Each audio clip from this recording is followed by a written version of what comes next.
যে হাইওয়েতে চলতে থাকা অপর এক গাড়ির ড্রাইভারের যে কোনো সমস্যাজনিত কারণে হঠাৎ করেই পুরো শরীর অবশ হয়ে যায়, যার ফলে গাড়িটি তার নিয়ন্ত্রণের বাইরে চলে যায়।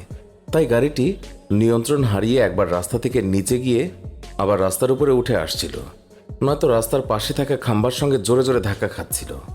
লম্বা সময় ধরে এইভাবে অনিয়ন্ত্রিতভাবে গাড়িটি চলার পর সৌভাগ্যক্রমে গাড়িটির টায়ার ফেটে যায় এবং শেষমেশ রাস্তা থেকে একটু নিচে ঘাসের মধ্যে গিয়ে গাড়িটি থেমে পড়ে। এরপর ছোটল এবং অন্যান্য গাড়ির ড্রাইভাররা সেই গাড়িটির কাছে এগিয়ে যায়। তারা গাড়িটির কাছে গিয়ে আসল ঘটনা বুঝতে পারে যে গাড়িটি কেন এইভাবে চলছিল। তখন তারা গাড়ির ড্রাইভারকে প্রাথমিক চিকিৎসা দিয়ে অ্যাম্বুলেন্সে করে হাসপাতালে পাঠিয়ে দেন।